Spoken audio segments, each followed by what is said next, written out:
समय नहीं गंवाते हैं, 11 बजे मीटिंग क्लोज करनी है। तो जैसा कि आप लोग जानते हैं कि आज कर्मा के बारे में जानेंगे और जो बुक मैं रीड करूंगी अर्थात उसका विजडम दूंगी, उसका नाम है कर्मा इन रीइंकार्नेशन बाय टॉरकॉम सार्डियान। टॉरकॉम के बारे में काफी बार हम लोग जिक्र करते हैं, पर बहुत कम लोग हैं जो टॉरकॉम को जानते हैं। फ्रेंड्स, जब मैंने टॉरकॉम को पढ़ना शुरू किया था तो मुझे बिल्कुल भी अच्छे से नहीं समझ में आता था। इस बुक को मैंने 3 साल पहले पढ़ा था और थियोसॉफिकल सोसाइटीज की भी बुक को मैंने 3 साल पहले पढ़ा। मुझे उतना समझ में नहीं आता था कि क्या वो इतना मेंटल और हायर मेंटल इन सब के बारे में बात कर रहे हैं, क्योंकि हम लोग बहुत कम बात करते हैं। किसी मतलब न्यू स्पिरिचुअल साइंटिस्ट जो हैं हमारे, वो इस टाइप की ज्यादा बातें नहीं करते हैं।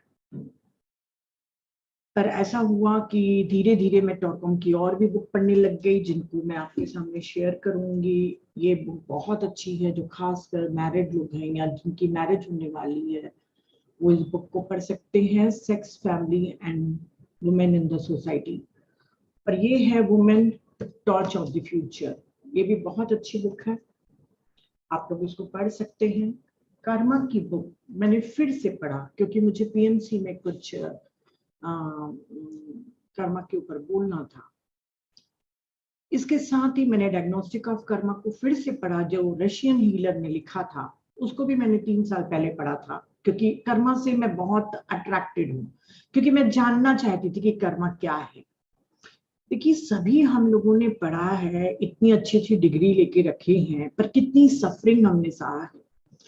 स्पिरिचुअलिटी में आकर हमको कर्मा के बारे में मालूम चला है। तो टॉरकॉम जो एक सेंटेंस बोलते हैं कि यदि आपके सर्टिफिकेट, आपकी डिग्री आपको ये नहीं बता रही है कि आपके लिए क्या अच्छा है आपके फ्यूचर में और क्या आपके लिए बुरा है, तो वो डिग्री का कोई मोल नहीं है, वो फेंकने योग्य है। और वाकई मेरी भी, मुझे लगता है कि मेरी डिग्रियां फेंकने योग्य है। इतना मेरिट में तक के आने के लिए दिन रात पढ़ाई करे। सिर्फ कमाने के पॉइंट ऑफ व्यू से हमको एजुकेशन दी जाती है, जीने के लिए, रिलेशंस बनाने के लिए ये एजुकेशन, जो प्रैक्टिकल नॉलेज है, वो क्यों नहीं दिया जाता है। तो जब मैं स्पिरिचुअलिटी में आई तो सबसे ज्यादा कर्मा के ऊपर ही पढ़ने लग गई, क्योंकि मैं जानना चाहती थी कि मेरी जो डिजीजेस हैं, जो मेरे चैलेंजेस हैं लाइफ के, वो मैंने क्यों बनाए थे और कब बनाए थे। बुद्धा को सुना, महावीर को सुना, काफी बुक्स को रीड किया, काफी नॉलेज आते गया और अपने लिए अवेयर भी होते गई। पर जब मैंने इसको फिर से पढ़ा, तब मुझे मालूम चला कि मैं अभी भी बहुत जगह गलतियां कर रही हूँ। क्योंकि जितना हम नॉलेज लेते जाते हैं, जितना अपने बारे में हम चिंतन करते जाते हैं, उतना हम अपनी गलतियों को पकड़ सकते हैं। और गलतियों को पकड़ेंगे तभी तो हम सुधारेंगे। नहीं तो हम तो जैसे जी रहे हैं ऑटोमेटिक, एक यांत्रिक टाइप का, वैसा ही जीते जाएंगे। तो इनका विजडम भी मुझे अभी भी, मैं ये कहूंगी, बहुत बहुत डीप है। थियोसॉफिकल सोसाइटीज के बाद जो सबसे टफ बुक लगती है मुझे आज की डेट में, वो टॉरकॉम की है। पर फिर भी मैंने बहुत मेहनत करी, 3 बार इस बुक को रीड किया है, अच्छे से समझी हूँ, ग्रास्प करी हूँ पूरा अच्छे से।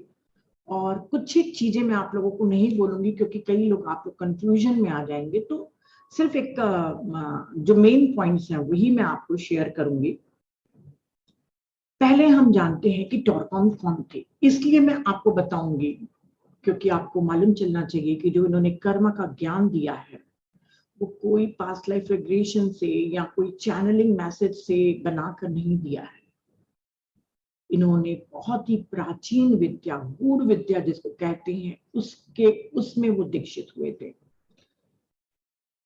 तो उनकी जो शिक्षा हुई थी वो एजलेस विजडम में हुई थी। एजलेस विजडम किसको कहते हैं, अभी तक के मुझे भी नहीं मालूम था, कुछ समय पहले ही मुझे मालूम चला कि स्पिरिचुअल टीचिंग की एक प्राचीन एंशिएंट बॉडी है, जिसमें साइंटिफिक, सोशल, कल्चरल अचीवमेंट, मुझे लगता है यहाँ की लाइट मुझे ऑन करनी थी, कल्चरल अचीवमेंट और वर्ल्ड रिलीजन, जितने भी विश्व के जितने भी धर्म हैं, वो सभी इसमें सम्मिलित हैं। एक मिनट मुझे टाइम दीजिएगा, मैं लाइट ऑन करती हूँ।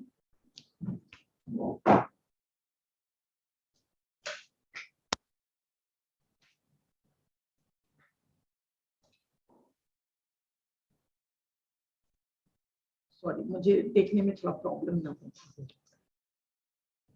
तो उन्होंने ये एजलेस विजडम में है, जिसमें वो पढ़ते हैं कि नेचर क्या है, प्रकृति क्या है, कॉस्मोस कैसे किस तरीके से काम करता है, और कैसे इवोल्यूशन ऑफ कॉन्शियसनेस होती है, एनर्जेटिक स्ट्रक्चर क्या है यूनिवर्स का, प्लैनेट, गैलेक्सी, सभी का कार्नेशन, उनका काम करने का तरीका, ये सब कुछ, और सारे विश्व के धर्म भी सम्मिलित हैं।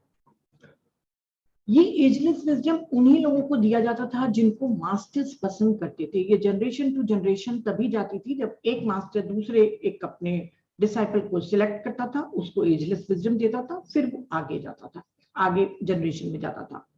हर एक को ये सुविधा नहीं थी कि इस प्राचीन गूढ़ विद्या के बारे में हम समझ सकें। ये मिस्ट्रीज हैं, ये जीवन के, ब्रह्मांड के रहस्य थे इसमें। पर पहली बार थियोसॉफिकल सोसाइटीज की जो फाउंडर है हेलेना ब्लेवेस्की, उन्होंने 1800 में पहली बार लिखकर अपने राइटिंग्स के द्वारा पूरी दुनिया को एजलेस विजडम का ज्ञान दिया। उनकी जो 2 बुक है जिसमें इसके बारे में पूरा जिक्र है, वो है सीक्रेट डॉक्ट्रिन और आइसिस अनवेल्ड। ये बुक बहुत टफ है, मैं नहीं पढ़ पाई थी उस समय। और फिर उसके बाद एलिस बेली और बेंजामिन क्रीम वगैरह सब लोगों ने इसका ज्ञान बांटना शुरू किया। टॉरकम का बर्थडे 1 नवंबर को पड़ता है। 1917 को वो पैदा हुए थे, अर्मेनियन फैमिली में, टर्की में पैदा हुए थे। 9 साल की उम्र में ही इनके पिता ने इनको एजलेस विजडम में दीक्षित करना शुरू कर दिया। उस समय क्या करते थे, तारों के बीच में, मतलब पूरे खुले आकाश के बीच में या गुफाओं में ले जाके मीटिंग्स हुआ करती थी ताकि वो ब्रह्मांड के रहस्य को जान सकें। और ये खुद अपना जब दीक्षा ले लिए उसके बाद काफी मोनेस्ट्रीज, टेम्पल्स और मिस्ट्री स्कूल्स का उन्होंने दौरा किया ताकि इंसान के और यूनिवर्स के मिस्ट्री के सारे जो इनके अंदर क्वेश्चंस थे वो सब उनको आंसर मिलने लग जाए। ये बहुत ही अच्छा म्यूजिकल इंस्ट्रूमेंट बजाते थे, वायलिन, पियानो, गिटार वगैरह, बहुत सारी इन्होंने म्यूजिकल पीसेस को कंपोज किया। सॉरी, 170 इन्होंने बुक्स लिखी, उसमें से आधे से अधिक छप चुकी हैं और कई कई भाषाओं में इनका ट्रांसलेशन हो रहा है। तेलुगु में इनका सबसे ज्यादा ट्रांसलेशन हुआ है, हिंदी में सिर्फ 2-3 बुक ही इनकी आई है। और फिर जब ये इनका एक्चुअल नेम हेरोटियम करके था, पर इनके जो फेवरेट टीचर थे, इनको जो बहुत प्यार करते थे, उन्होंने इनको नाम दिया था टॉरकॉम 1959 में। फिर ये यूएसए आ गए थे, वहां पर अपने फ्रेंड्स को बुला के, फैमिलीज को बुला के एजलेस विजडम के बारे में बताते थे, ताकि एजलेस विजडम ह्यूमन रिलेशंस के बारे में बताता कि किस तरीके से आपको जीवन में चलना है, कैसे काम करना है, ताकि आप अपने लाइफ को और फ्यूचर लाइफ को अच्छा कर सके। पर 1961 में चर्च से एक दिन जब ये लौट रहे थे तो इन्होंने देखा कि घर के बाहर कुछ 15 बच्चे ड्रग्स वगैरह ले रहे हैं और शराब के नशे में धुत है। तो इनको बहुत बुरा लगा, क्योंकि ये जॉर्डन से, टर्की से आए थे, तो वहां पे इतना सब कुछ नहीं था, यूएस का कल्चर उनको नहीं समझ में आ रहा था। पर इनको बहुत हर्ट हुआ और ये घर जाके मेडिटेशन करने लग गए कि इतनी सफरिंग क्यों है इस दुनिया में। अभी तक के वो सिर्फ फैमिलीज वगैरह को ही एजलेस विजडम का ज्ञान दे रहे थे। ये 15 बच्चों ने इनकी लाइफ में इतना बड़ा चेंज लाया कि इन्होंने मेडिटेशन के बाद निश्चय किया कि अब मैं हर एक को ये ज्ञान दूंगा और लोगों को सिखाऊंगा कि कैसे जीना चाहिए। इन्होंने अपने गैरेज में, छोटे से कमरे में, इन्होंने अपना एक ग्रुप स्टार्ट किया, बिना सैलरी के। वहां पे लोगों को मेडिटेशन सिखाते, ज्ञान देते, सब कुछ, बच्चों का विकास करने में सहायता करते, और भी कई लोग। और जो भी उनके स्टूडेंट रहते थे थोड़े बहुत डोनेशन देते थे, तो उसी से वो अपना घर बार चलाते थे। पर वो कंटिन्यू जारी रखे। उसके बाद इन्होंने ही 7 प्रिंसिपल्स दिया था, आगे चल के हम जानेंगे। और 50 साल से ज्यादा तक ये लाखों लोगों को मेडिटेशन, वर्कशॉप, सेमिनार्स अपने इस ज्ञान के द्वारा लोगों को एनलाइटन करते रहे। इनकी डॉटर, उनका नाम गीता है, इसलिए नाम गीता पड़ा मेरे ख्याल से, क्योंकि इनकी लाइफ में भगवत गीता ने बहुत बहुत महत्व रखा है। इनकी पूरे टीचिंग्स में आप देखेंगे तो जीसस का नाम आएगा, भगवत गीता का आएगा, और तिब्बतियन मोनेस्ट्रीज वगैरह का आएगा। तो इनकी बेटी और ये दोनों टीएसजी का फाउंडेशन किए, एक पब्लिकेशन है जो इनकी बुक्स वगैरह पब्लिकेशन का काम संभालती है। अब वो नहीं है टॉरकम सर, और उनकी बेटी ही संभालती है। पर सिर्फ बुक्स ही नहीं, इसके अलावा बहुत सारे मेडिटेशन का प्रचार प्रसार और लोगों को फ्री में भी ज्ञान देकर काफी लोगों को एनलाइटन करती है। टॉरकम की इतनी बुक्स के बावजूद उन्होंने कई चीजों की समरी की, क्योंकि एक आम इंसान को, जैसे मैंने कहा कि सीक्रेट डॉक्ट्राइन नहीं समझ में आता, भगवत गीता नहीं समझ में आती, हम समझ ही नहीं पाते कि कृष्ण क्या बोल रहे हैं। तो इन्होंने सब अग्नि योगा वगैरह इन सब का समरी भी किया, सीक्रेट डॉक्ट्राइन, भगवत गीता, अग्नि योगा वगैरह का किया। और आप लोग को शायद मालूम नहीं होगा, तो मैं आपको बता रही हूँ कि हमारे पीएसएसएम ने जो पूर्णिमा ध्यान स्टार्ट किया है, तो पत्री सर इनकी बुक्स पढ़कर ही समझे थे कि पूर्णिमा का कितना महत्व होता है हमारे मेडिटेशन और हमारी लाइफ में। इसीलिए 18 प्रिंसिपल्स में पूर्णिमा ध्यान को सम्मिलित किया गया, सिर्फ टॉरकम के विजडम के कारण। तो चलिए फ्रेंड्स, ये सब मैं आप लोगों को टॉरकम की जर्नी बता रही थी। सिर्फ मेरे बताने का तात्पर्य ये था कि आप लोग समझिए कि ये उनके 50 सालों के अथक मेहनत का परिणाम है कि उन्होंने इतनी सुंदर ज्ञान ह्यूमैनिटी के लिए दिया है। कोई चैनलिंग नहीं, कोई किसी और से ज्ञान नहीं लिया। इनके विजडम में और रॉबर्ट श्वार्ट्ज के विजडम में बहुत कॉन्ट्राडिक्शन है। मैं बहुत कंफ्यूज होते रही बहुत जगहों पर। जो दोनों को पढ़ेगा वही समझ पाएगा कि बहुत बहुत कॉन्ट्राडिक्शन है, इतने विरोधी हैं कि कभी कभी समझ में नहीं आता कि किसको फॉलो करे। पर फिर भी मेरा मन कहता है कि मैं टॉरकम को फॉलो करूं, क्योंकि इनका ज्ञान एजलेस विजडम से आया है। तो चलिए फ्रेंड्स, हम देखेंगे कि कर्मा क्या है। कर्मा के बहुत सारे नाम हैं, कई लोग इनको कॉज एंड इफेक्ट कहते हैं, क्योंकि जन्म से लेकर मृत्यु तक के जो भी हम सोचते हैं, जो बोलते हैं, जो फील करते हैं, जो काम करते हैं, ये चारों चीजों का समावेश है इस कर्म में। एक्शन मतलब ये चारों चीजें जो भी करते हैं वो एक कारण बनता है और उसका इफेक्ट आता है। यदि हमारे पास कोई चीज दुख है, सुख है, उसका ये जो इफेक्ट हम देख रहे हैं उसके पीछे कहीं ना कहीं कोई ना कोई कारण होगा।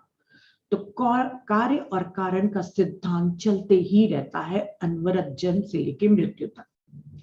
जैसे आपने एक सोचा, आपने एक बीज को उस ब्रह्मांड में फेंक दिया, जैसा आपने कुछ बोला आपने ब्रह्मांड को में फेंक दिया, वो हमेशा रहेगा और वो जितनी दूर ट्रेवल करेगा वो वापस आपके पास ही आएगा।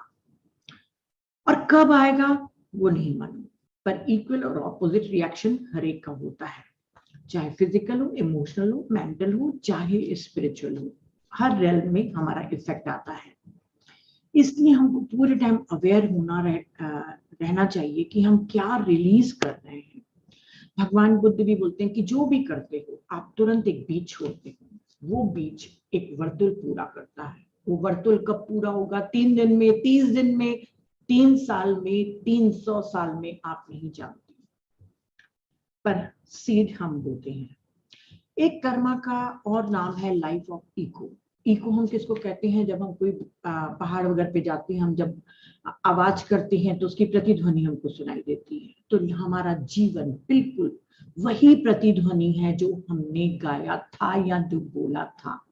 बहुत प्यारा नाम है उनका, फेवरेट नाम है ये लॉ ऑफ इको। वो कहते हैं कि आपको अगर अपने जीवन में बहुत अच्छा धुन चाहिए तो बहुत अच्छी आवाज, मतलब उनके कहने का मतलब है वैसे कारण आप पैदा करिए। ये आपके जीवन की ये प्रतिध्वनि है जो आपने अब तक के किया है। एक और नाम है इनका लॉ ऑफ कंपनसेशन। इनका मतलब कर्मा का नाम है लॉ ऑफ कंपनसेशन। क्षतिपूर्ति का नियम, कि जो भी दिया है वापस आपको मिलेगा, और जो भी आपने लिया है वो आपको वापस देना पड़ेगा। यदि मैंने आपकी सेवा करी है तो आपको मेरी सेवा करनी ही पड़ेगी। तो ये क्षतिपूर्ति का नियम भी इसका नाम है। उन्होंने कहा कि दरविश के पास जब ये सीरिया में गए थे तब उन्होंने इतना सुंदर नाम दिया, लॉज ऑफ मिरर।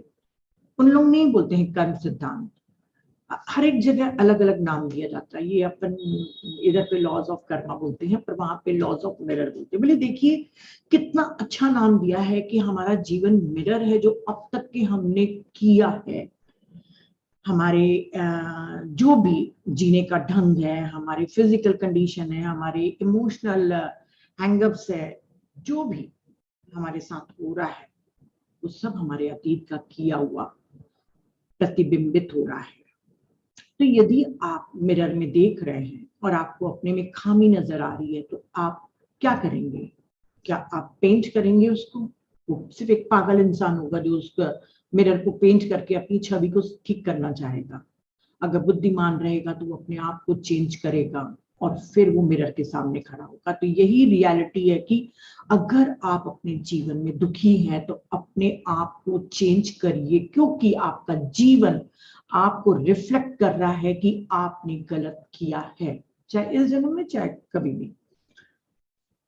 85% लोग यही करते हैं। टॉर्कम कहते हैं कि जो तुम कर रहे हो और जो तुम होना चाहते हो बिल्कुल ऑपोजिट हो रहा है। चाहते तो हम सभी से प्यार है, समृद्धि है, अच्छे रिलेशन है, पर देते क्या है? नफरत, घृणा, हर एक के लिए जेलसी, ईगो। तो फिर कैसे होएगा? एक और नाम दिया है इन्होंने मूविंग स्केल्स, कि जो भी हम करते हैं हमारी लाइफ को ऊपर उठाता है या नीचे गिराता है, वो स्केल्स है। हम जब भी कुछ करते तो ये टाइडल वेव्स यूज करते हैं हमेशा। वेव्स जो भी हम कर रहे हैं ना, उसका एक तरंगे जाती हैं, वो तरंगे हमारे पास वापस आती हैं। तो आप ऐसी टाइडल वेव बनाने से बचें जो आपकी स्केल को नीचे करता है। आप अपनी स्केल में दिखावा, ईगो, सेल्फिशनेस, ये सब कुछ मत रखिए। फियर, मिसयूज करना, लोगों को इस्तेमाल करना, ये सब मत करिए। और यदि आप कर रहे हैं तो आप समझ लीजिएगा कि आपके पास लाइफ के इम्प्रिंट्स हैं जिसको आपको अभी चेंज करना है। स्केल्स को अभी आपको संतुलन में लाना है। एक बहुत अच्छा नाम है कर्मा का, सेल्फ मेड ट्रैप्स। खुद के लिए हम जाल बुनते हैं। जब हम जाल बुनते हैं ना, किसी के लिए बुरा बोलते हैं, किसी को नीचा दिखा देते हैं, किसी से रिवेंज लेते हैं, बड़े खुश होते हैं कि मैंने कर दिया, ईंट का जवाब ईंट से दिया, अरे मैंने तो अच्छे से उसको सुना दिया। जाल बनाते हैं, जैसे चूहा फंस जाता है एक जाल में, वैसे ही हम अपने ट्रैप में फंसते जाते हैं। और उन्होंने कहा है कि फिर जो भी, इवन तुम लिखकर भी किसी को गलत करते हो, मेंटली या कोई भी तरीके से नुकसान पहुंचाते हो, तो फिर वही आपके पास वापस आता है। लोग कोशिश ही नहीं करते कि इस ट्रैप से हम कैसे बचकर निकलें।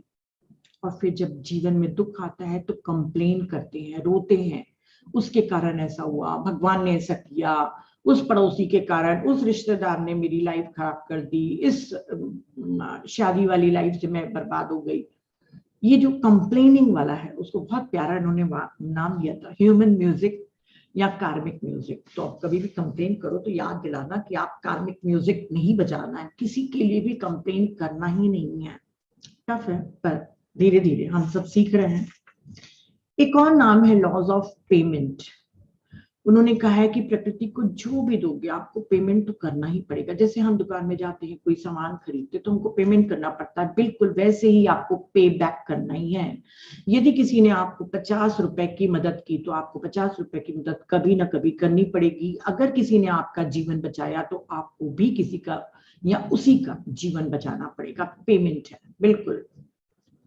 और उन्होंने कहा है कि कैसे रिवील करते हैं कि कैसे कर्मा है। किसी भी आदमी को देख के कौन सी चीज रिवील करती है कि उसके कर्मा क्या है? तो पहला है उसका फिजिकल कंडीशन, कि वो कैसा वो रिएक्ट करता है, कैसे अपने प्रकृति के नियम के अनुसार चलता है। एक होता है अनुकूल चलना, एक होता है प्रतिकूल चलना। तो जो बैलेंस बिगड़ेगा, जैसे प्रतिकूल ज्यादा चला है लॉ ऑफ नेचर के, तो बीमार पड़ेगा, उसकी फिजिकल कंडीशन, उसके अंग, उसकी हर चीज में प्रॉब्लम आएगा उसको। और अगर अनुकूल है तो उसकी बॉडी बहुत ही हेल्दी रहेगी। फिर दूसरा कैसे हम डील करें, तो फिजिकल कंडीशन देख के। दूसरा इमोशनली, कई लोग आप लोग देखते होंगे बहुत रोते हैं, बहुत वीक रहते हैं इमोशनली। तो उन्होंने कहा है कि ये इमोशनल बॉडी बनाती है, जैसे हम रिएक्ट करते हैं, जैसे हम इमेजिनेशन करते हैं, और जैसे हम मैनिपुलेटिव एक्टिविटीज करते हैं। आप ये मत सोचना कि आप किसी को पैसा की धोखाधड़ी नहीं कर रहे हो तो आप मैनिपुलेट नहीं कर रहे हो। हर इंसान मैनिपुलेट करता है। वाइफ अपने हस्बैंड को करती है, मदर अपने बच्चों को करती है। हम मैनिपुलेट का मतलब कैसे छल करना, बड़े पैमाने पे मत देखिए, छोटी छोटी चीजों पे हम बहुत छल करते हैं। तो उन्होंने कहा कि जैसे हमारा रिएक्शन होता है वैसे ही हमारी इमोशनल बॉडी में चेंजेस होता है, और जैसे चेंज होगा हमारी ऑरा में वो जाके क्रिस्टलाइन हो जाता है। ये ध्यान से इसलिए सुनना क्योंकि कई लोग बहुत इमोशनल होते हैं, किसी का दुख देख के बिल्कुल रोने लग जाते हैं कि अरे बेचारी, हाय बेचारी। तो आपको अपने इमोशनल बॉडी को बहुत स्ट्रांग बनाना है ना। तो उन्होंने कहा जैसे आप कुछ रिएक्ट करते हैं तो आपके में चेंज हुआ, आपके ऑरा में क्रिस्टलाइन हुआ।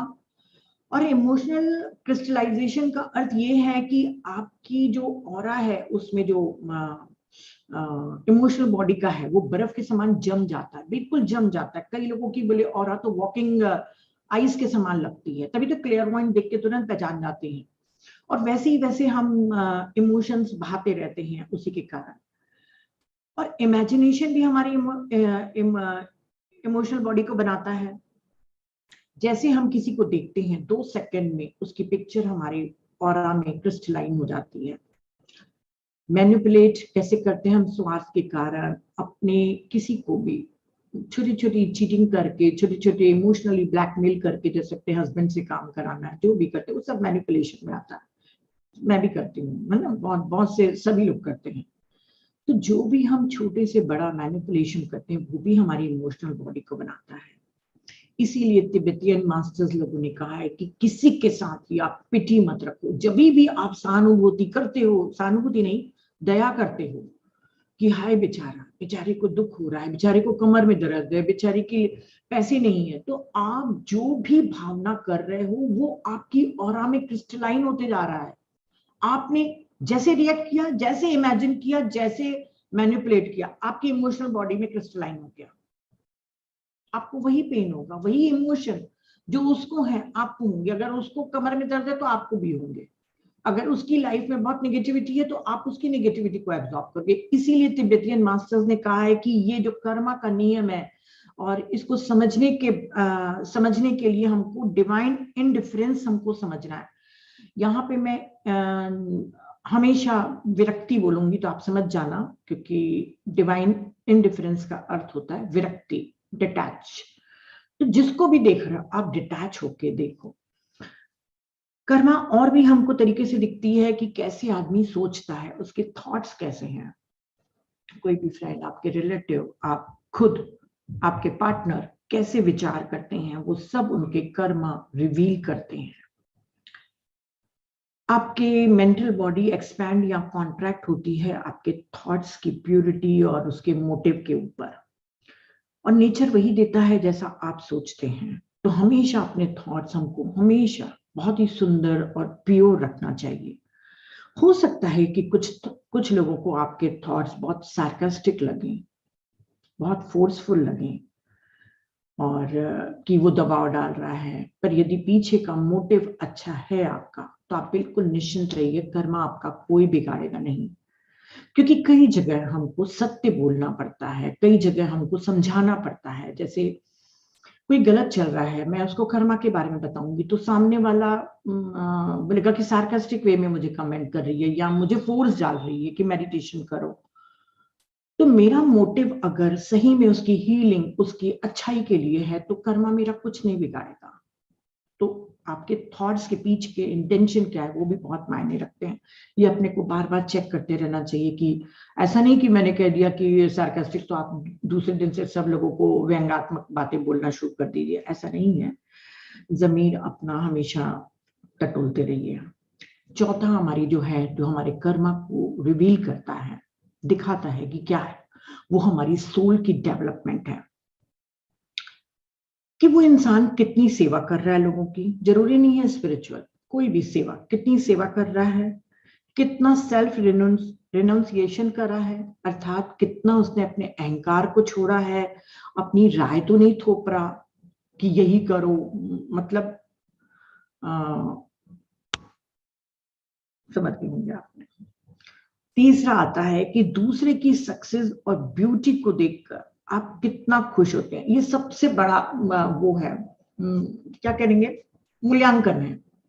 अगर आपको दूसरों की खुशी और सक्सेस से जलन हो रही है तो समझ जाना कि अभी आपको बहुत बहुत काम करना है। इस पे मैंने बहुत काम कर लिया है, बहुत पहले से काम कर लिया है। कई लोग मुझसे बहुत अच्छा बोलते हैं, बहुत सुंदर हैं, बहुत रिच हैं, मुझे जरा सा भी उनसे ग्रज नहीं होता या जेलसी फील नहीं होती, क्योंकि मुझे मालूम है कि उसने बहुत पास्ट लाइफ में कर चुका है अपना काम, तभी वो बेटर वर्जन बना है अपना। अभी मुझे बहुत करना है अपने ऊपर। तो उन्होंने कहा है कि पहला जो तुम देख रहे हो दूसरों की सेवा, वो कितना कर रहा है, दूसरों के लिए अपने अहंकार को या अपनी राय को जबरदस्ती नहीं थोप रहा, किसी को इंटरफियर तो नहीं कर रहा। तीसरा, वो दूसरों की सफलता में खुश है कि नहीं। बहुत बहुत कठिन है, परंतु अगर आप प्रैक्टिस करेंगे और इस कर्मा को समझ लेंगे कि जो भी है अपने श्रम के कारण है, आपको जेलसी बिल्कुल भी नहीं होगी। कोई अमीर है तो वो अपने कर्म के कारण है, कोई बुद्धिमान है तो अपने कर्म के कारण है, अपनी मेहनत के कारण है। उन्होंने कहा है कि अगर आप बहुत ज्यादा सर्विस कर रहे हैं, मैं बार बार सर्विस यहाँ पे ऑर्डिनरी सर्विस बोल रही हूँ ना, बाद में मैं स्पिरिचुअल सर्विस में आऊंगी जो मेरा फेवरेट चैप्टर है। तो बोले उन्होंने, जो भी आप सर्विस कर रहे हैं, अगर बहुत कर रहे हैं तो आप ये समझ लेना कि आप ग्रेजुएट हो गए हैं लॉ ऑफ सेक्रीफाइस के। अपने पिछले जन्मों में कई कई कुर्बानी दी होंगे, कई चीजों का त्याग किया होगा, अपने सुखों को छोड़ा होगा दूसरों की सेवा के लिए, तभी आप ये लॉ ऑफ सेक्रीफाइस को ग्रेजुएट कर लिए हैं। और इसीलिए हायर मास्टर्स, हायर वर्ल्ड्स के मास्टर्स, आपके ग्रेट सुपरवाइजर्स आपको देख रहे हैं और आपको प्रमोट कर रहे हैं कि आप आगे और सेवा करते रहिए। पांचवा जो रिवील है कि तुम वही हो जो तुम बनना चाहते हो। You are what you want to be. Consciously unconsciously आप वही रहते हो जो आप बनना चाहते थे, बनना चाहते हो। तो ये 5 तरीके से हमने रिवील किया कि किस तरीके से हम किसी के भी कर्मा को, चलो हम दूसरों के नहीं, हम अपने कर्मा को देखें। हमारी फिजिकल कंडीशन कैसी है, मैं कितनी इमोशनली स्ट्रांग हूँ, मैं कितनी मेंटली हूँ, मेरा कितना है सेवा का भाव और अहंकार का, सब कुछ अपने आप को ही इवेल्युएट करें। अब हम बनाते कैसे हैं इन कर्मा को और मल्टीप्लाई कैसे करते हैं। बहुत बहुत से तरीके आप लोगों को मालूम होंगे, सभी को मालूम है, ज्यादा मैं नहीं बोलूंगी। निंदा, चुगली, चोरी करना, गॉसिप, छल करना। यहाँ पे छल का जो मैं आपको बता रही हूँ, जिसमें इन्होंने ट्रीजन करके लिखा है, उन्होंने कहा कि छल, ट्रीजन क्या है, आप क्या करते हैं। कोई आपके पास व्यक्ति आता है और आप बोलते हैं, अरे मैं तुमको बहुत प्यार करता हूँ, कहाँ थे इतने दिन, कितना मिस कर रहा था, और उसके जाते ही तुम बोलते हो कि कितना दुष्ट आदमी था। यहां पर तुमने अपना कर्म बना लिया। थियोसॉफिकल सोसाइटीज में कॉजल बॉडी एंड ईगो में ए.ई. पावेल ने भी ये बताया है कि आपको जॉइंट्स पेन तक के होते हैं जब आप ऐसे छोटी छोटी गलतियां करते हैं। उसी में ही शायद बताया था। तो उन्होंने कहा कि आप जब कितना छोटा लगता है ना कि अपन सबके सामने, क्योंकि हम मास्किंग करने के आदी हो गए, सामने सबके बहुत अच्छा अच्छा बनते हैं, पर पीठ पीछे हम बिल्कुल भी चुपते नहीं है गलत बोलने के लिए। अगर आपके पास एक अच्छी बीवी है पर किसी और दूसरी विमेन के पास आप जाकर सोते हैं, तभी भी आप कर्मा बना रहे हैं। अगर आप किसी स्पिरिचुअल टीचर को डिसअपॉइंट करते हैं या उसकी बेइज्जती करते हैं, उसको अपमानित करते हैं, तब भी कर्मा बनाते हैं। जब आप न्याय नहीं करते, दूसरों के अधिकारों को छीनते हैं, तभी भी आप कर्मा बनाते हैं। हमेशा आपको राइटियस रहना है। टॉरकॉम की टीचिंग्स में सबसे ज्यादा राइटियसनेस के ऊपर जोर दिया गया है, अर्थात धार्मिक। वो धार्मिक आपके वो हिंदू मुस्लिम वाला धर्म नहीं, आगे मैं चल के समझाऊंगी धर्म क्या है। तो उसको टॉप प्रिंसिपल बोला है कि आप बिल्कुल किसी के साथ भेदभाव मत करिए, बिल्कुल न्याय करते रहिए। उन्होंने कहा कि कोई भी इस दुनिया में परफेक्ट नहीं है, सभी गलती करते हैं, कोई फिजिकली, कोई मेंटली, कोई इमोशनली, कोई स्पिरिचुअली भी, आई मीन साइकी भी। तो इन्होंने एक टेबल बना के दिया है। उन्होंने कहा है कि जब आप किसी को फिजिकल हार्म करते हैं, फिजिकल हार्म का मतलब सिर्फ धक्का देना ही नहीं होता, किसी को मारना ही नहीं होता, जब आप वर्ड्स बोलते हैं तभी भी वो फिजिकल हार्म में आता है। तो 4 मल्टीप्लाइड बाई 4 मतलब 16 टाइम्स मोर आप उसके फल को अट्रैक्ट करते हैं। फिजिकल हार्म में 16 गुना ज्यादा वापस आएगा। जब आप किसी के साथ इमोशनली रॉन्ग करते हैं, किसी के लिए बहुत बुरी भावना करते हैं, तो 64 टाइम्स आपके पास वापस आएगा। देखिए कितना अच्छा कैलकुलेशन है। बिल्कुल आप करते जाइए और भोगते जाइए, फिर रोते जाइए, फिर अपना वही कार्मिक म्यूजिक बजाते जाइए। तो इमोशनली रॉन्ग करेंगे तो 64 टाइम्स, और अगर आप गलत सोच रहे हैं, मेंटली रॉन्ग कर रहे हैं किसी के साथ, तो 256 टाइम्स, क्योंकि हमारे गलत सोचने से उसकी बॉडी के एटम्स भी चेंज होते हैं, वो बीमार भी पड़ सकता है। तो वो 256 टाइम्स आपको वापस मिलेगा। वो तो थोड़ा बीमार होगा, आप सोच लीजिए आपको क्या होने वाला है।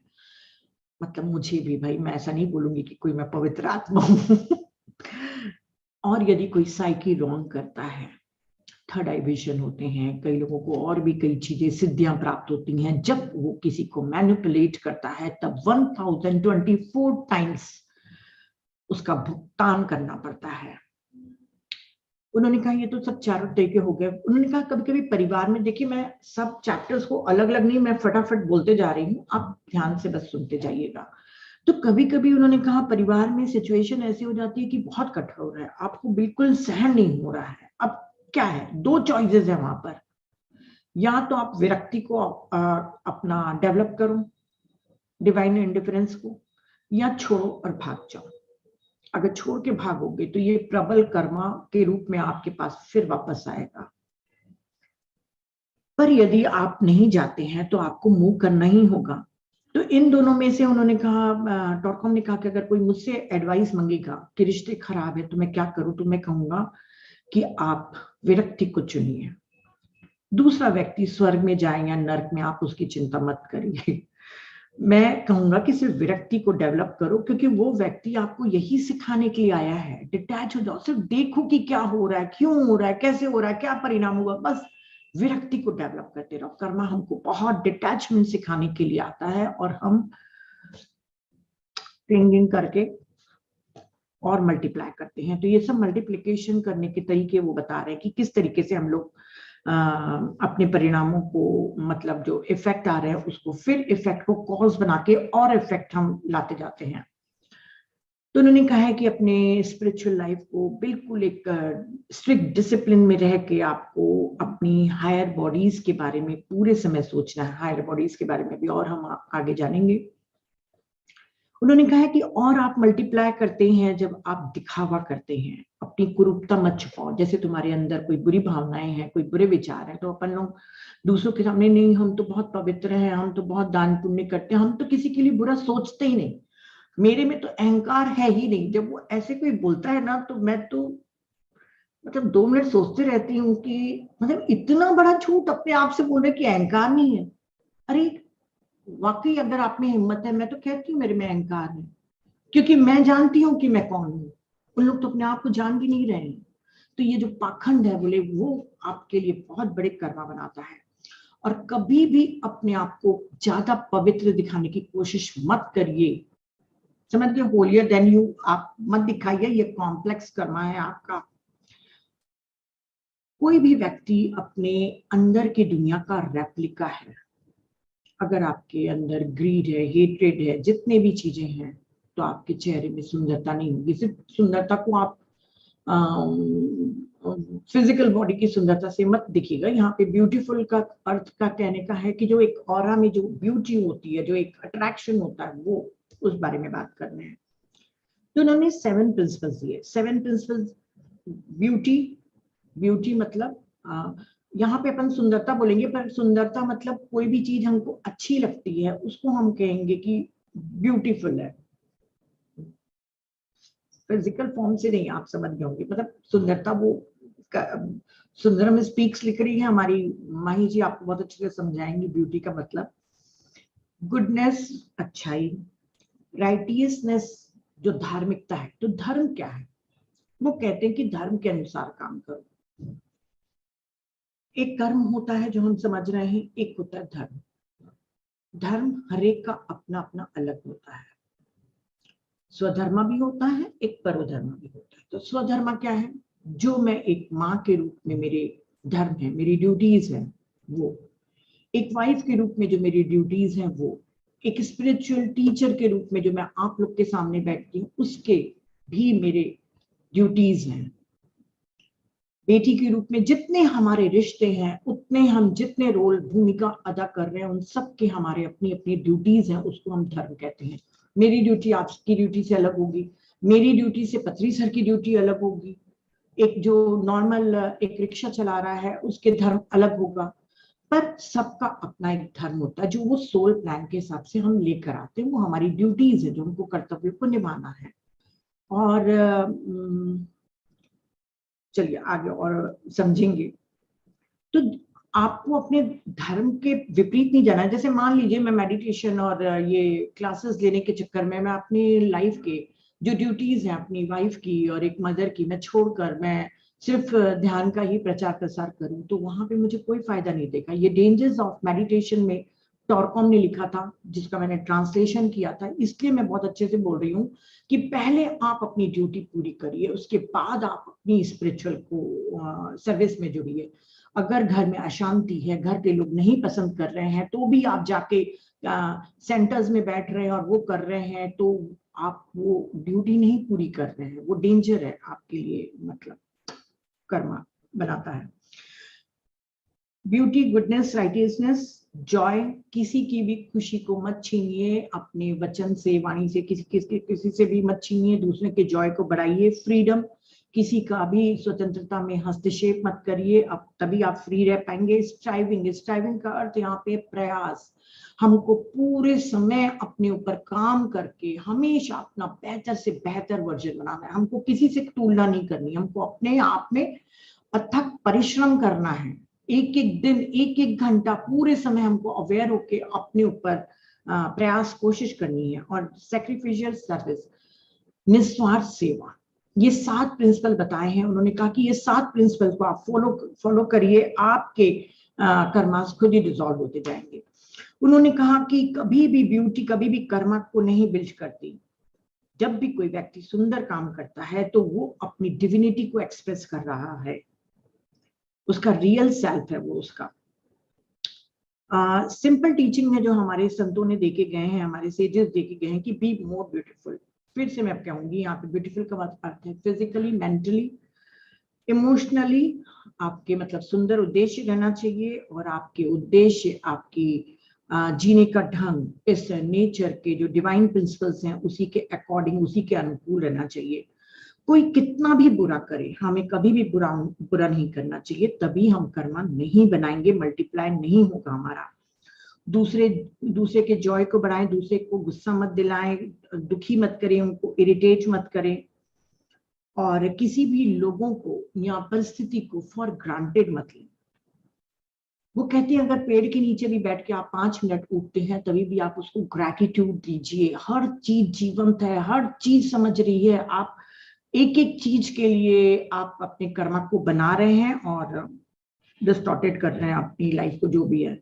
और उन्होंने आखिरी में इस चैप्टर में कहा था कि कर्मा आपके तब बहुत होते हैं जब आप अपने सेक्सुअल पार्टनर्स फ्रिक्वेंटली चेंज करते हैं, इससे आपकी ऑरा पॉल्यूट होती है।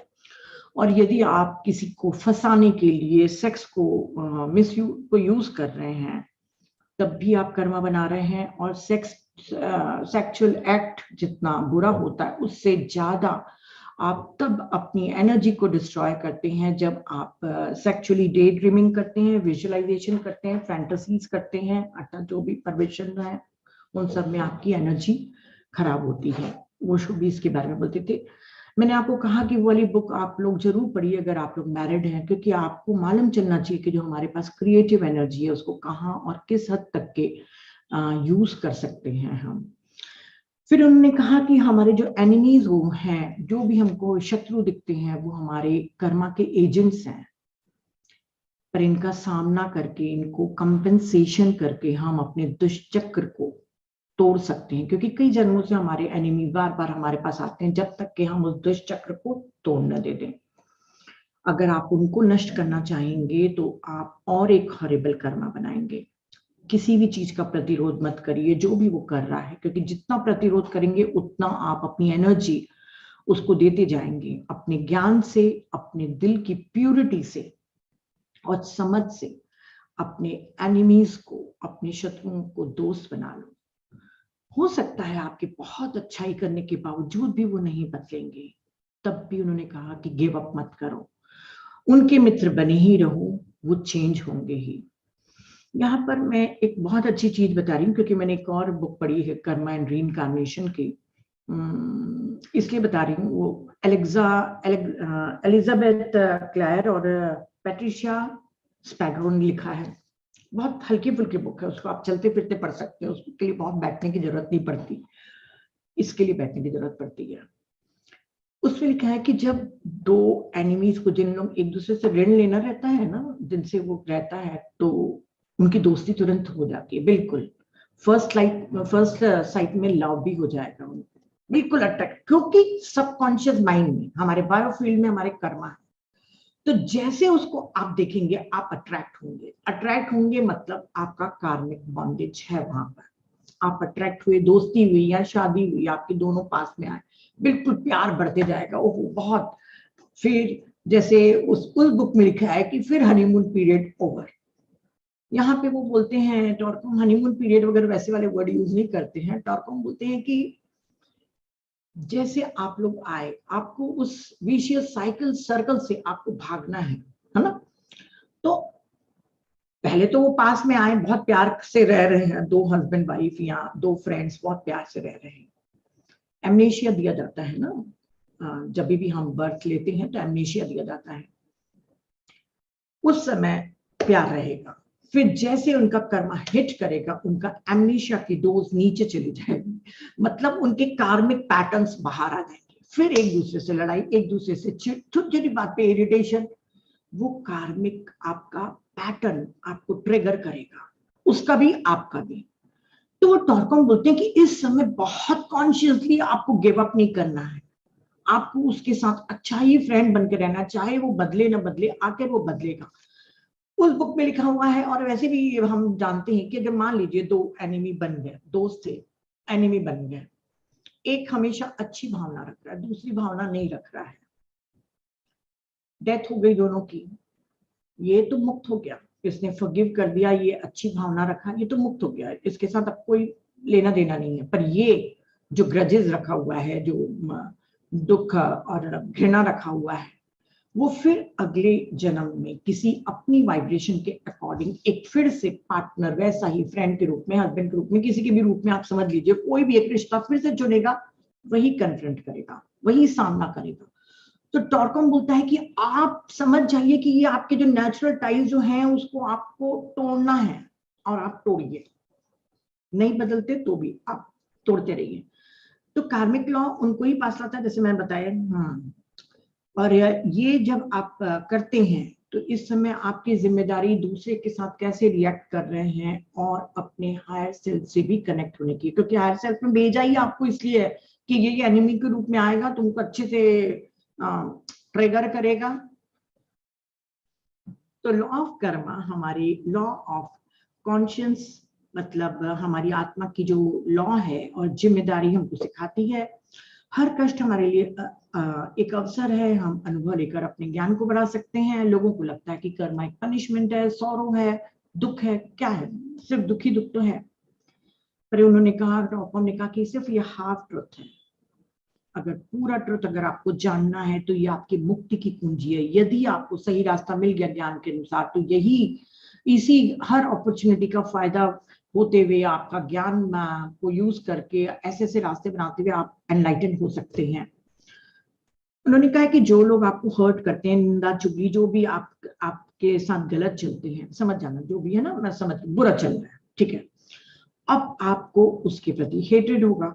ग्रजेस को आप निरंतर पाल के रखते हैं, फॉरगिव नहीं करते और भूलते तो है ही नहीं। वो बोलते ना, फॉरगिव भी नहीं, फॉरगेट भी नहीं, बिल्कुल वो टेंशन को लेके चलते रहते हैं। तो सबसे मेन चीज आप समझिएगा, उनकी क्रिएटिव फोर्स डिस्ट्रॉय हो जाती है। टॉरकॉम ने भी कहा, और आप देखिएगा कि जो बहुत नेगेटिव पर्सन रहता है वो कोई क्रिएटिविटी नहीं कर पाता है, वो अपने फील्ड में कभी भी सक्सेस नहीं होगा। उन्होंने कहा है कि क्रिएटिव फोर्स आपकी डिस्ट्रॉय हो गई तो आप जिंदगी के हर पहलू में, हर फील्ड में आप असफल होंगे, आपकी हेल्थ खराब होगी और आपके हर रिश्ते में नेगेटिविटी आएगी।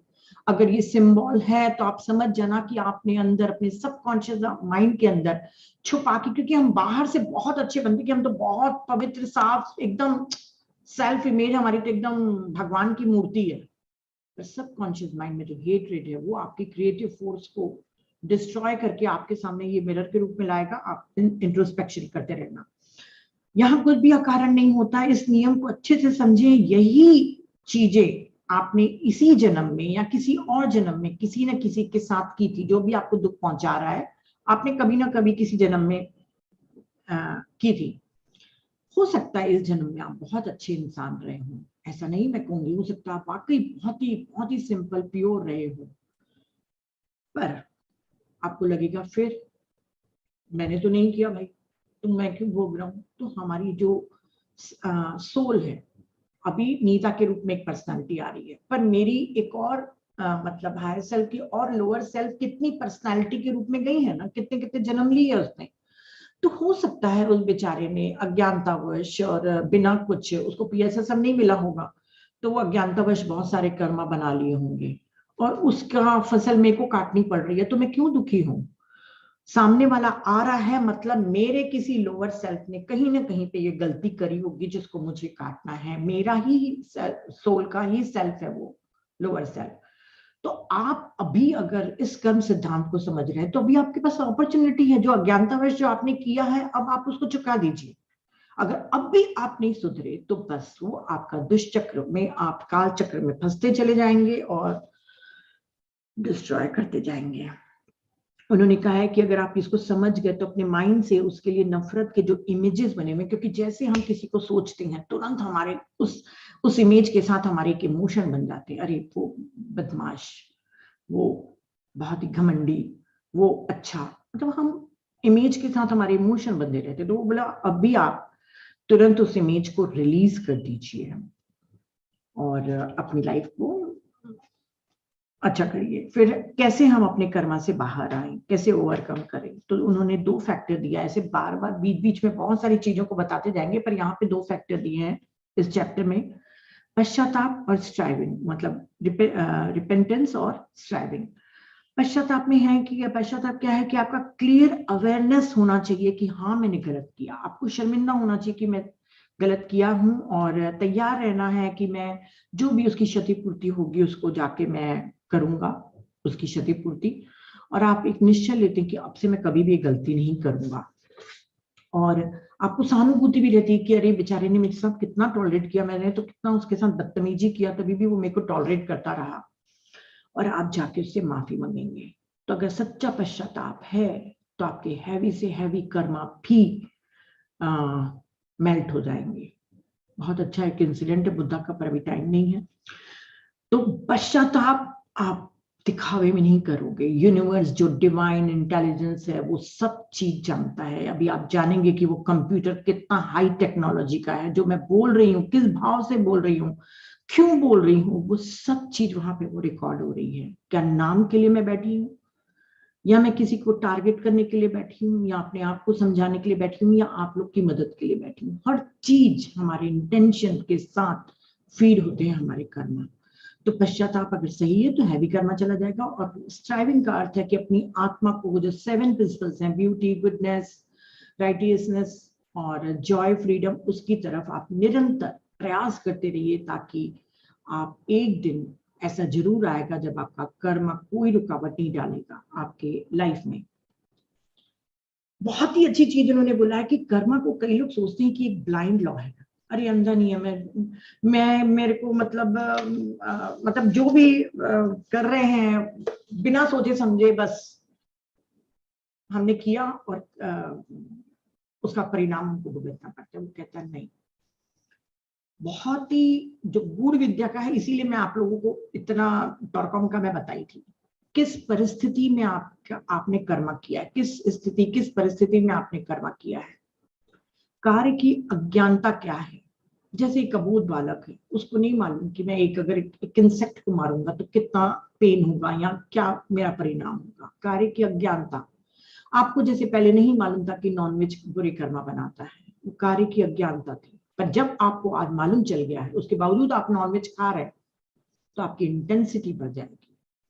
तो ये मैं अपने एग्जांपल देते जा रही हूँ। फोर्स्ड एक्शन, अगर आपने किसी के ऊपर किसी के ऊपर छुरा रखेगा और वो बोलेगा कि चलो उससे पैसे लूटो या गलत काम करने के लिए करेगा, तो वो कर्म तो कर रहा है पर फोर्स्ड एक्शन है ना, उसकी विल नहीं है, उसकी इच्छा नहीं है। कर्म या कार्य करने की को अवॉइड करने की संभावना कितनी थी। परिणाम के बारे में कई बार गलतफहमी होती है। जैसे मान लीजिए मैंने किसी को दान किया, मुझे लगा कि वो अच्छे कामों में लगाएगा और वो शराब पीने में या किसी की हत्या के लिए छुरा खरीदने में कर रहा है, तो वो मुझे नहीं मालूम है कि वो मैंने जो दान किया उसका परिणाम क्या होगा। तो वो गलतफहमी जो करते हैं वो हर चीज है रिकॉर्ड होती है। कई एक्शंस हमारे मैकेनिकल या अनकॉन्शियस होते हैं। जैसे कोई एक पागल है, पागल अगर कोई किसी की हत्या भी कर देगा तो वो कर्म का दोष वो नहीं लगेगा जो एक सामान्य व्यक्ति को लगता है। अनकॉन्शियस या मैकेनिकल जब एक्शन होता है तब भी। तो उन्होंने कहा कि कार्मिक नेटवर्क है और उसमें बहुत ही सोफिस्टिकेटेड कंप्यूटर है, वो हर चीज को कंसिडर करता है।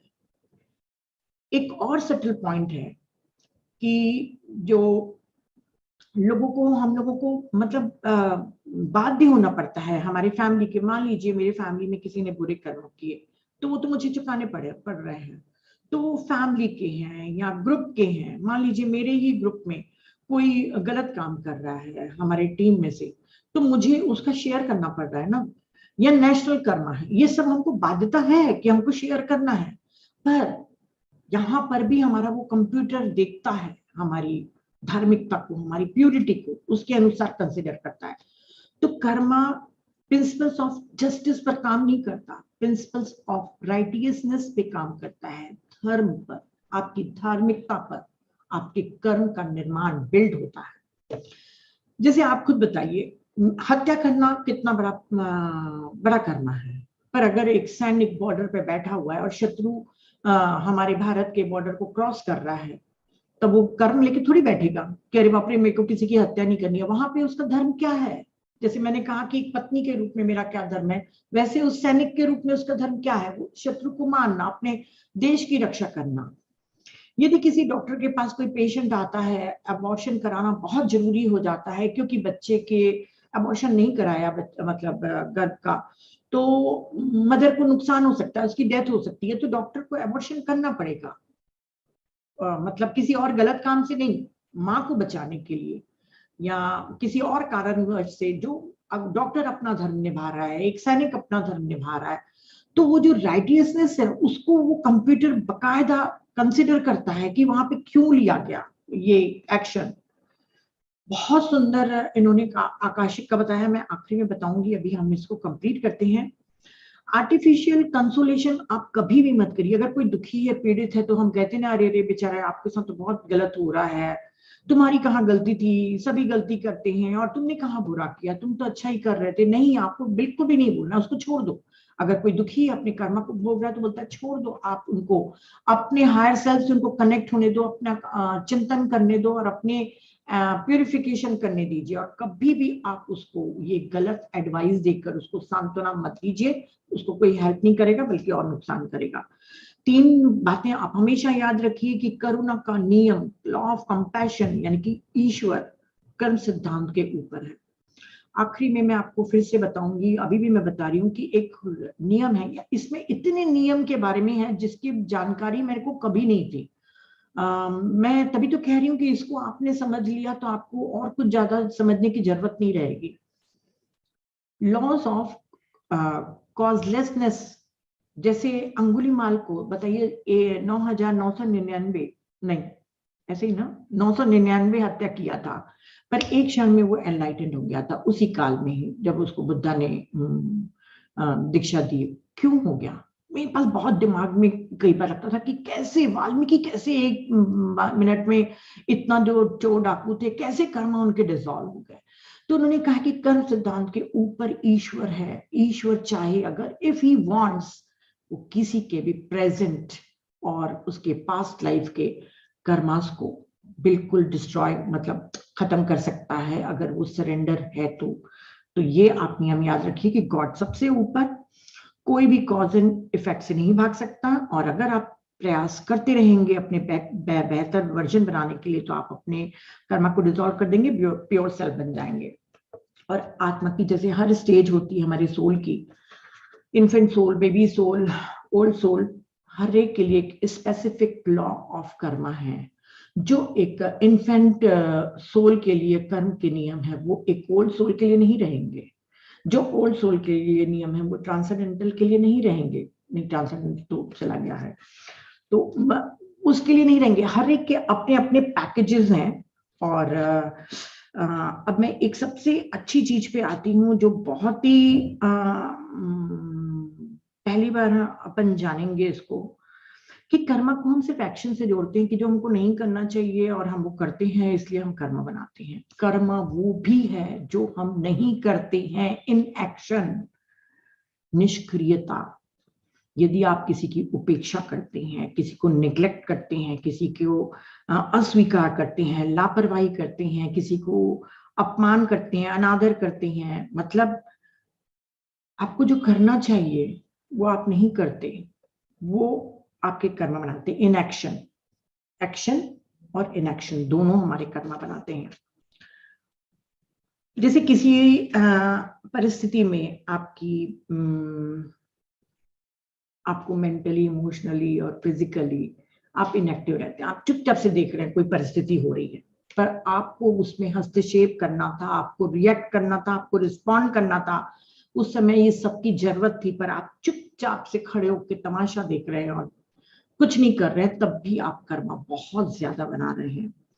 यदि कोई व्यक्ति, जैसे एग्जाम्पल के तौर पर उन्होंने कहा, यदि जैसे मैं एक बच्चे का बता रही हूँ, अगर बच्चे के ऊपर कोई अत्याचार करेगा, मारेगा, पीटेगा, तो क्या आप रोकेंगे? नहीं, रोकना चाहिए। अपने लिए ही सिर्फ अपने को इनएक्शन नहीं करना है, दूसरों के लिए भी। आगे बहुत सारी चीजें ये बताते जाएंगे कि सभी कनेक्टेड है, दूसरों के बारे में भी सोचना है, दूसरों के लिए भी हमको एक्शन करना है, इनएक्शन में नहीं रहना है। जैसे कोई व्यक्ति अपने घर के आसपास गंदगी फैला के जर्म्स फैला रहा है, कोई मोहल्ले में क्राइम कर रहा है, यदि कोई आपका ही फ्रेंड किसी ग्रुप के साथ छल कर रहा है, तो भी हमको एक्शन लेना चाहिए। दूसरे की अज्ञानता हमें भी नुकसान पहुंचा सकती है। लोग कहते हैं कि टॉलरेट करना चाहिए, पूरे समय टॉलरेट का नाम लेते हैं, तो यहाँ पर टॉरकॉम बोलते हैं कि टॉलरेट टॉलरेट क्या बोलते हो, ये नेगेटिव फोर्स लोग इसको बहुत मिसयूज करे हैं। अगर अच्छा, टॉरकॉम ना डार्क फोर्सेस के बारे में बहुत बात करते हैं। आप लोगों को लगेगा कि क्यों करते हैं, क्योंकि देखिए हर जगह डार्क फोर्सेस है, यहाँ पर अभी इस समय भी मेरे आसपास होंगी, पर हमको अपनी प्योरिटी, अपनी वाइब्रेशन को इतना बढ़ा के रखना है ताकि कोई भी डार्क फोर्स को हम अट्रैक्ट ना करें, ना ही हम उसको अपने में पजेस्ट होने दें। पूरे समय हमारे आसपास रहती है। आपकी प्योरिटी सबसे ज्यादा मायने रखती है। जरा सा ग्रीड, जरा सा ईगो, जरा सा ड्रिंक्स की हैबिट या और भी पैसे, जो भी आप समझ लीजिए, उसका लालच आया, आप तुरंत उनके साथ पजेस्ट हो गए। तो उन्होंने कहा टॉलरेट तब तक करना चाहिए जब तक कि कोई आपके जॉय को न भंग करे, न कोई आपकी हेल्थ को कोई खराब करे, कोई आपकी रोटी न छीने, कोई घर, आपकी डिग्निटी, आपके अधिकार छीनने की अनुमति बिल्कुल मत दीजिए। अगर देते हैं आप अनुमति, उसको अलाउ करते हैं, तो आप बहुत इमेंस कर्मा बनाते हैं। हम कहते हैं ना, अत्याचार करना भी बुरा है, अत्याचार सहना भी बुरा है, तो ये वही बता रहे हैं। उन्होंने कहा ऐसे ही तो निगलेक्ट कर करके लोगों ने इतना अपराध, भ्रष्टाचार और नैतिक मूल्यों को कम कर दिया है, तभी तो पृथ्वी का हाल ये है। तो हमको, जैसे हम किसी को अलाउ नहीं करेंगे कि मेरे घर में कोई टर्माइट लाके फेंक दे और मेरे घर को नष्ट करे, तो फिर हम इस पूरे इस प्लेनेट को, हमारे इस सुंदर से पृथ्वी को, हमारे पड़ोस को, किसी और को भी हम नष्ट करने के लिए किसी को क्यों अलाउ करें।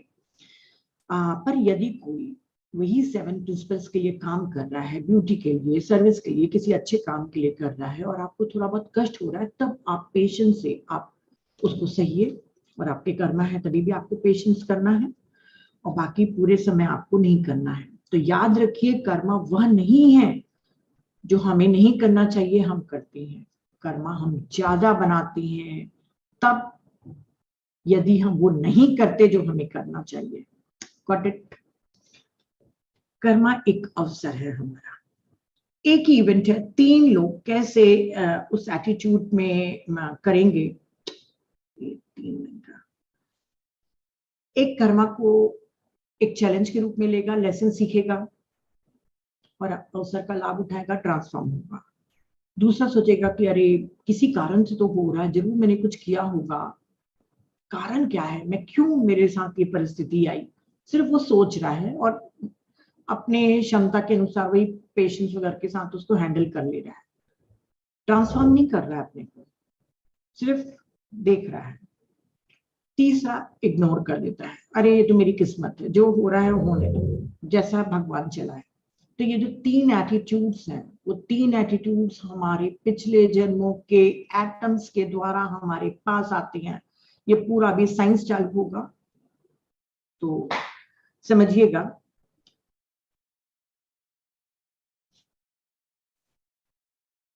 हमारे जो कर्मा होते हैं उसका कोई एक कारण नहीं होता है। जैसे मान लीजिए मेरे साथ कोई परिस्थिति गलत हुई तो सिर्फ एक कारण नहीं होगा, कुछ मेरे फैमिली कर्मा, कुछ और दूसरे कर्मा, मेरे कलेक्टिव कर्मा, और भी कई कई कर्मा के कलेक्टिव कॉजेज होते हैं, उन्होंने कहा। पर एटीट्यूड आपके हाथों में है। जैसे मान लीजिए कोई खराब रिश्ते में है तो वो ये भी सोच सकता है ना कि ये तो मेरा कर्म है, चुपचाप से सह लेगा। पर यदि कोई उसको अवसर का लाभ उठाना चाहेगा तो ट्रांसफॉर्म करेगा। जैसे हम कहते हैं कि विजडम के द्वारा अपने को ट्रांसफॉर्म करो।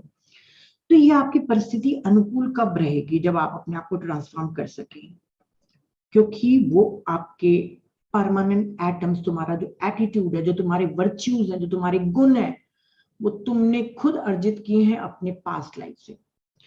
उन्होंने कहा, आप समझिएगा, कार्मिक लॉर्ड्स होते हैं और सोलर एंजल्स, वो दोनों हमारे कर्मा को देखते हैं। कार्मिक लॉर्ड्स, वो जो भी व्यक्ति काम करता है उसका तुरंत परमानेंट एक एटम के रूप में परमानेंट रिकॉर्डिंग बन जाती है, स्थायी रूप से कंप्यूटर में चली जाती है। और ये हमारी मेमोरी सेल के रूप में हमारे शरीर के मरने के बाद भी हमारे ऑरा में, हमारी एस्ट्रल बॉडी में रहती है, और वो हम कैरी करके लेके जाएंगे। फिर वही एटम्स जन्म के समय रिकॉर्डिंग्स के साथ हमारे वापस आएंगे। हमारा जो दूसरा कार्मिक रिफॉर्म में मैंने बताया, सोलर एंजल्स, वो और कार्मिक लॉर्ड्स दोनों कनेक्टेड रहते हैं पूरे समय अपने हम एक दूसरे के साथ। प्रकृति में उन्होंने कहा है कि कोई भी प्राइवेसी नहीं है, आप जो भी करते हो आप सब चीजें उनके सामने हैं। सिर्फ जो हाई वॉल सोल्स रहती हैं, जन कल्याण के या हारमोनियस रहती हैं, उनके पास प्राइवेसी है, बाकी आप सभी लोग नेकेड हो उनके सामने। तो जो भी हमारे क्वालिटीज हैं, हमारे गुण हैं, हमारे जो क्रिएटिव थॉट्स हैं, इमोशंस हैं, जो भी हमारे हमने किए थे कभी, उसके कारण हमारे परमानेंट एटम्स बने। वो परमानेंट एटम्स हमारे गुणों को, हमारे डिवाइन वर्च्यूज को बनाते हैं। और वही हमारे 3 व्हीकल्स यहाँ पर क्या बोलता है, physical body, mental body, emotional body, हमारे 3 बॉडी के ऊपर सबसे ज्यादा काम करना है। तो उन्होंने कहा कि जब आप आते हैं तो ये एटम्स को आप लेके आ रहे हैं, तो आपका एटीट्यूड किस पे रहेगा, आपकी रिकॉर्डिंग्स क्या है, आप क्या लेके गए थे पिछले जन्मों में, वही रिकॉर्डिंग्स के द्वारा आएगा। पर अगर अभी भी आपके पास ज्ञान आ रहा है कर्मा का, तो अभी भी आप अपनी अच्छे एटम्स को, अच्छे रिकॉर्डिंग्स को करके उस अवसर को आप चेंज कर सकते हैं। इन्होंने कहा है कि जब आपकी अच्छे कर्मों की रिकॉर्डिंग्स आपके ऑरा में बहुत ज्यादा जमा हो जाती है, तो जो आपका केंद्र बिंदु है, जहां जहां पे जिसको हम कहते हैं ईश्वर है, जो केंद्र बिंदु है, वहां से आपकी जॉय फूटती है और आपके पूरे सिस्टम को गैल्वेनाइज करती है। इसीलिए आप देखेंगे जो जितने हाई वॉल सोल्स होते हैं वो हमेशा खुश रहते हैं। ये उनका कारण रहता है, क्योंकि अब इतने एटम्स, उनकी इतनी रिकॉर्डिंग्स हो चुकी कि अब कोर फट के पूरी जॉय, आनंद, जिसको ब्लिस कहते हैं, कॉजल बॉडी से जो आनंद की एनर्जी है वो बाहर उनकी फिकाती है। तो उन्होंने कहा है कि आप इसी पे कंसंट्रेट करिए। और लोग उनकी मदद नहीं कर पाते जिनको कभी उन्होंने सताया था। जैसे मान लीजिए मैंने आपको नुकसान पहुंचाया, फिर आप कभी मेरे से मदद मांगने आएंगे तो मैं आपको नहीं मदद कर पाऊंगी, क्योंकि मेरे पास्ट लाइफ के मेरे पास्ट कर्मा जो मैंने आपको सताया था, वो एटम्स जो थे वो मेरे को रोकेंगे आपको मदद करने के लिए। वो एटम्स ऐसे काम करते हैं, और हम अदर वर्ल्ड्स में जानेंगे। तो उन्होंने कहा करके जब आपके साथ कोई बुरा करता है तो आप उनके साथ बुरा मत करो। टॉरकॉम बोलता है बिल्कुल, आप बिल्कुल निश्चिंत रहिए, आपका बैंक में पैसा जमा होते जा रहा है, आप बिल्कुल निश्चिंत रहिए, क्योंकि जो आपके साथ बुरा कर रहा है वो फ्यूचर में आपकी हेल्प लेने आएगा ही। तो आप उस अवसर को मत खोइए। अगर आप किसी की हेल्प करेंगे तो आपके कितने गुड कर्मास बनेंगे, आप कितने अपने मेरिट्स बनाते जाएंगे। तो आप अगर कोई बुरा कर्म कर रहा है, आपके साथ बुरा चल रहा है, तो आप समझिए मेरे बैंक में जमा हो रहा है। कोई निंदा कर रहा है, वेरी गुड, मेरा बैंक भर रहा है। बैठे बैठाए आपका बैंक भर रहा है, क्यों करना, क्यों किसी से वैलिडेशन मांगना कि मैं अच्छी हूं कि नहीं हूं, कोई मेरे को बताए। तो उन्होंने कहा है कि आप याद रखिए कि जो भी आपके ऊपर जो भावनापूर्ण अटैक करता है, वो उसको आपकी हेल्प की जरूरत रहेगी ही। तो आप भविष्य में उसके मदद करने के लिए तैयार रहिए और बुरा उसके साथ मत चलिए। कर्मा का नियम यही करता है कि जो जिसको चोट पहुंचाता है ना, उसकी हेल्प लेता है। और यदि आप चाहते हैं कि मैं कर्मा के नियम का उल्लंघन नहीं करूं, मेरे पास कोई बुरे कर्मा नहीं रहे, तो सिर्फ दो ही चीजों को फॉलो करो, हार्मलेस लाइफ जियो और सर्विस में रहिए। आप हमेशा सेवा करते रहिए लोगों की, और हार्मलेस, न मानसिक न वाचिक कोई भी हिंसा नहीं, किसी जो 8 फोल्ड पाथ्स हैं उसको आप देख लीजिएगा, बस वो हार्मलेस लाइफ है। तो वैसे वाला आप करते जाइए, और जितना आप सर्विस करते जाएंगे उतना आपका कैपिटल बैंक में पैसा जमा होते जाएगा। जब आपके ऊपर विपत्ति आएगी तो यही आपके पैसे आपको काम आएंगे।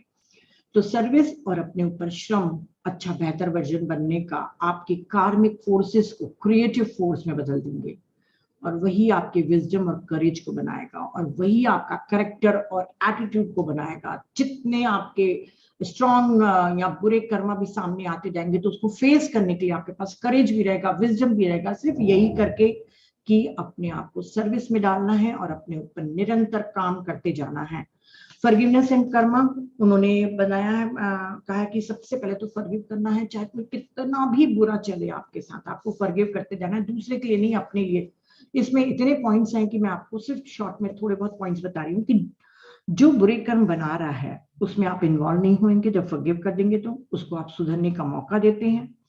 वो नहीं सुधरते तो भी आपके कंप्यूटर में अच्छे कर्मा रिकॉर्ड हो जाएंगे।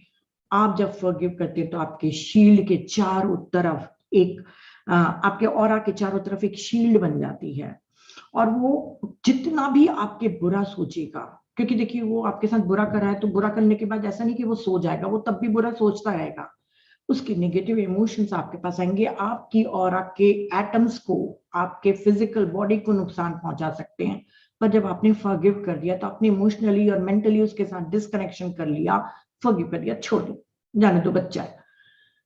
वो कितना भी आपके लिए बुरा सोचेगा, आपकी शील्ड के अंदर वो नहीं आएगा। आप उसके सोलर एंजल्स को कोऑपरेट करते हो, क्योंकि सोलर एंजल्स क्या करते हैं, हर एक के पास सोलर एंजल्स है।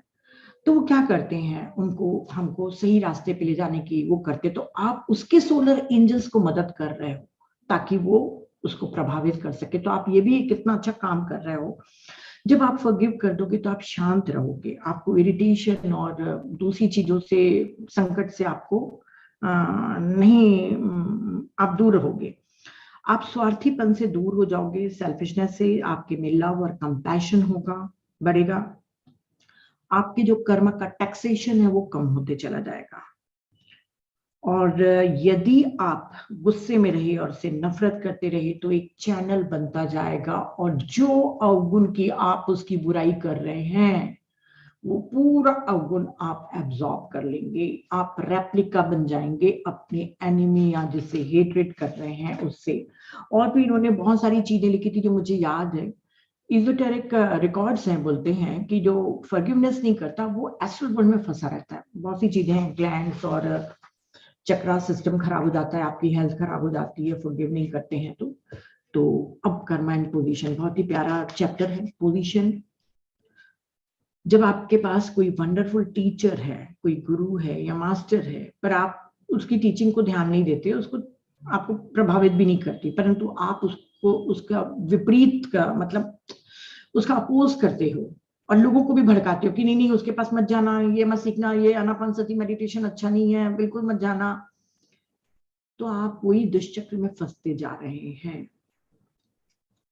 हो सकता है कि डार्क फोर्सेस आपको फिर से, आपको मतलब फिर से नहीं, आपको यूज करने लग जाए, आपको इंस्ट्रूमेंट बना के कर ले, और आपको लगेगा कि भाई हम तो डार्क फोर्सेस के कारण ही हम उस टीचर की वो कर रहे थे, अपोज कर रहे थे, तब थोड़ी हमको कर्मा लगेगा, बोले तब भी लगेगा, क्योंकि आपने मौका दिया डार्क फोर्सेस को अपने ऊपर रूल करने का, पजेस होने का, तब भी आपके ऊपर कर्मा लगेगा। उसका सीवियर पनिशमेंट है। तो ऐसे लोग जो भी ऐसे टीचर्स की जो बुराई करते हैं और वो करते हैं ना, उनको कभी कभी टीचिंग्स में लाते हैं, उनको टीचर बना के बैठा दिया जाता है ताकि उस दुष्चक्र से निकले। बहुत जन्म लगते हैं पर वो टीचिंग भी करते हैं। कहते हैं ना कि हर सेंट कभी ना कभी एक सिनर था और हर सिनर कभी ना कभी एक सेंट बनेगा, तो कुछ ऐसा ही है। उन्होंने कहा मैं जब टीचिंग की बात कर रहा हूँ, यहाँ पर जो पोजीशन का चैप्टर है, यहाँ पे आपकी टीचिंग का कोई भी सामाजिक सेवा से मतलब नहीं है, यहाँ पे कोई रिलीजन नहीं है। टीचिंग मतलब law of life, law of love, compassion, purity, service, unity के लिए जो हम ज्ञान देते हैं वही टीचिंग है। और यदि आप इस पोजीशन पे हैं कि लोगों को आप कैरेक्टर सुधारने के लिए, उनके गुणों को विकसित करने के लिए, उनके डिवाइन पोटेंशियल को पहचानने के लिए आप सर्विस में आए हैं, आप उस पोजीशन में हैं, तो आप समझ लीजिएगा कि आपके पिछले जन्मों का ये अच्छे कर्मा का फल है। आपके बहुत सारे अच्छे कल्याणकारी काम की गई थी, इसीलिए आपको ये इतना अच्छा अवसर दिया गया है जो आपकी स्पिरिचुअल ट्रेजर को बढ़ाता है। इस टीचर्स, उसके टॉपकॉम के टीचर्स कहते हैं कि इस गिफ्ट को आप बहुत संभाल के रखना, क्योंकि बहुत से लुभावनी चीजें आएंगी आपके रास्ते में जो आपके गिफ्ट को छीन लेंगी। अगर वही जो हमने कंचन, कीर्ति, कांता और भी बहुत सी चीजें हैं जिससे हम टेम्पटिंग हो सकते हैं। और उन्होंने कहा है कि कर्मा आपकी सेवा करने के रास्ते कोई नहीं बल्कि आपकी समझ को भी ब्लॉक करता है। इसीलिए आप हेट्रेड, जेलेसी, अगर आप इस पोजीशन में हैं तो बिल्कुल भी अपने आप को प्यूरिफाइड करते रहो, हेट्रेड जेलेसी में अपना टाइम मत वेस्ट करो। और उन्होंने कहा कर्मा बहुत अनएक्सपेक्टेड वेज में आता है, जो आपको बहुत सताया होगा किसी जन्म में, वो आपका एक सर्वेंट या असिस्टेंट बन के भी आता है। उन्होंने एक मोनेस्ट्री की बातें बताई थी कि उन्होंने वहां पे एक जो आर्किटेक्ट है, ट्रेजरर है, वो स्पिरिचुअल पाथ में बिल्कुल विश्वास नहीं रखता है, परंतु टॉरकॉम के टीचर के पास मोनेस्ट्री में काम करता था, क्योंकि कई जन्मों पहले उसने उस टीचर की बहुत अवहेलना की थी और लोगों को मना किया था उस टीचर के पास मत जाओ। प्रकाश और ज्ञान को फैलने के लिए, मतलब बढ़ने के लिए उसने रोका था, कई लोगों को दूर रखा था। ये बहुत बड़ा क्राइम है ना, किसी को अगर आप ज्ञान की तरफ नहीं जाने देना, तो उसने वो किया था। तो टॉरकॉम इतना अच्छा पूरा कन्वर्सेशन है, बोलते उसको मालूम है कि मैं अपने कर्मा चुका रहा हूँ। बोले नहीं, उसको नहीं मालूम है, पर इंट्यूटिवली वो जानता है कि वो अपने कर्मा चुका रहा है, कॉन्शियस जानता नहीं है, वो सोचता है बस मोनेस्ट्री में काम कर रहा हूँ। तो उसने कहा ये तो बहुत आसान काम है, उसने इतने लोगों को रोका और आप इतना छोटा सा काम दे रहे हैं उसको, आर्किटेक्ट बनने का और एक बनने का, काम करने का, सर्वेंट बनने का। तो उसके टीचर ने कहा कि तुमको मालूम नहीं है, इसने बहुत हैवी टैक्सेस चुका लिए हैं, बहुत बहुत जन्मों तक, ये उसका आखिरी इंस्टॉलमेंट है पेमेंट का। पेमेंट होती है ना, वो आखिरी इंस्टॉलमेंट है। तो मैंने उसको एक ट्रेजरर के रूप में काम दिया है। तो उन्होंने कहा कि टीचिंग्स तुम्हारे रियल सेल्फ का प्रकाश है, जो तुम वास्तविक हो, और बहुत समय तक के आप इसको अवॉइड नहीं कर सकते। एक और अच्छी चीज यहाँ पे वही बताया है, ऑफिस वर्ड को उसने यूज किया, जिसको मुझको समझने में बहुत टाइम लगा था। उन्होंने कहा कि हर एक टीचर की एक ऑफिस है, मेरी अपनी एक ऑफिस है, माही की अपनी एक ऑफिस है, एक कोई माँ है उसकी अपनी ऑफिस है, एक फादर है उसकी अपनी ऑफिस है। ऑफिस मतलब कर्म क्षेत्र होगा मेरे ख्याल से, जो वो कहना चाहते होंगे। तो उन्होंने कहा है कि जितना आप अपने आप को नुकसान पहुंचाते हो ना, उससे ज्यादा आप कर्मा बनाते हो जब आप अपने उस ऑफिस को नुकसान पहुंचाते हो, मतलब अपने कर्म क्षेत्र को। जैसे वही अपने धर्म का पालन नहीं करोगे तो आप ज्यादा अपने रिकॉर्डिंग्स बनाते जाओगे कर्मा की। और इसीलिए उन्होंने कहा है कि ये सभी स्कूल्स और यूनिवर्सिटीज वगैरह सभी नर्सरी में भी ये कर्मा के सिद्धांत को पढ़ाना चाहिए। हमारे पास देखिए कितनी अच्छी अच्छी टेक्नोलॉजी आ गई है, पर सिर्फ हमारे पास टेक्नोलॉजी एक ही की नहीं है कि हम ह्यूमन रिलेशंस कैसे विकसित करें और कैसे अपने आप को ब्रह्मांड और अपने ईश्वर से जोड़ें। अब 11 बज रहा है तो मैं सोच रही हूँ कि मुझे बंद करना पड़ेगा, क्योंकि ये जो चैप्टर है वो बहुत बहुत प्यारा है। मैं स्टार्ट नहीं करना चाहती क्योंकि इस चैप्टर को समझने के लिए आपको बहुत टाइम लगेगा। ये काफी बड़ा चैप्टर है। अदर वर्ल्ड्स, हम सिर्फ इस फिजिकल वर्ल्ड को जान रहे हैं, जबकि बहुत हमारे हैं। मेंटल वर्ल्ड है, इमोशनल वर्ल्ड है, एथरिक वर्ल्ड है। ये 3 वर्ल्ड का पूरी कहानी में जब कल आपको बताऊंगी तो आपको समझ में आएगा कि हम एक एक मिनट में क्या रिकॉर्डिंग कर रहे हैं अपने परमानेंट एटम्स पे के रूप में। तो इस चैप्टर को मैं कल दूंगी। वैसे मैं चाहूंगी कि मैं कल पूरा कर्मा खत्म कर दूं। देखिए फ्रेंड, इसमें कर्मा एंड री इनकारनेशन है। मैं कल सिर्फ कर्मा खत्म करूंगी। इसका जो री इनकारनेशन है वो काफी डीप है, उसको मैं मई के मंथ में लूंगी। इसीलिए मैंने सिर्फ कर्मा को ही मेंशन किया है अपने इसमें। तो थैंक यू फ्रेंड्स।